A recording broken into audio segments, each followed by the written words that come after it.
Je suis le colonel Ayo Owondo Alfred, commandant du corps des sapeurs-pompiers. Je vous remercie pour vos questions.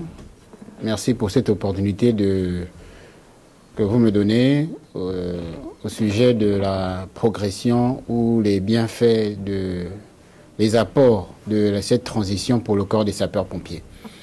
Je dois, au début de mon propos, vous dire que le corps des sapeurs-pompiers sort d'une longue période de léthargie, dans la mesure où 35 années se sont écoulées sans que ce corps ne bénéficie d'une caserne aux normes et construite sur financement public.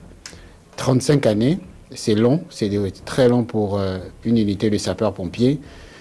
En 35 ans, la population s'accroît considérablement. En 35 années, les risques augmentent, les villes se développent. Le président de la transition, président de la République, chef de l'État, chef suprême des forces de défense et de sécurité, a décidé, sitôt le coup d'éclat réalisé le 30 août dernier, a donc décidé de restaurer considérablement le volet assistance et secours aux populations en prenant la décision éclairée une semaine et un jour après ce coup d'éclat, donc de construire non pas une, mais 2 casernes au profit du corps des sapeurs-pompiers. Cette décision s'est matérialisée 6 mois plus tard, notamment le 13 mars 2024, par l'inauguration de 2 casernes dans le Grand Libreville, une à Nzengayong et une à Bikele. Ces casernes ne sont pas les seules qui bénéficient de cette ère de la transition, parce que nous avons actuellement 6 casernes en construction dans le reste du pays. Je veux parler notamment de Lambaréné, de Mouila, de Tchibanga, de Makokou, de Kulamutu et d'Oyem. Donc nous avons actuellement 6 casernes en construction qui seront livrées dans les mois à venir. Ce sont les principaux apports de cette période de transition pour que dont le corps des sapeurs-pompiers bénéficie. À côté de cela, nous avons également une dotation en matériel, une dotation conséquente, dans la mesure où nous avons reçu 10 camions d'incendie et 6 ambulances.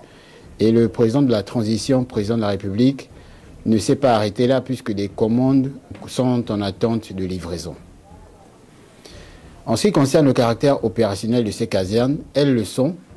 Et je dois vous dire que 3 jours après l'inauguration de ces casernes, notamment de la caserne de Bikele, les pompiers affectés dans cette nouvelle caserne ont intervenu pour un grave accident de la circulation sur la route nationale qui a impliqué une vingtaine de victimes. C'est donc vous dire la pertinence de ce choix de construire une caserne de pompiers et précisément à cet endroit pour pouvoir secourir les populations au plus près. Toujours dans le caractère opérationnel de ces casernes et en termes de bilan, je pourrais ici évoquer des chiffres. Entre le 13 mars et le 30 juin, les pompiers affectés à la caserne de Nzayon ont intervenu à 54 reprises. Et les pompiers affectés au centre de secours de Bikele sont intervenus à 65 reprises. C'est pour vous montrer le caractère opérationnel de ces différentes casernes qui ont été mises en service dès le jour même de l'inauguration, c'est-à-dire le 13 mars 2024. En ce qui concerne les difficultés que nous rencontrons, elles sont mineures. Mineures tout simplement parce que nous sommes en attente de matériel complémentaire, comme je le disais au début de mon propos. Ces difficultés sont mineures, donc nous sommes en attente d'un certain nombre de matériels spécifiques qui viendront compléter l'équipement de ces casernes qui sont déjà opérationnelles.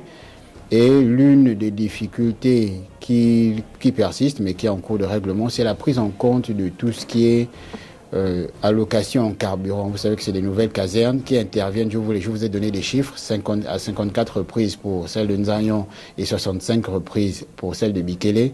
C'est une mise en place d'un budget en carburant conséquent pour pouvoir justement soutenir ces différentes interventions au profit des populations gabonaises. Je vous remercie.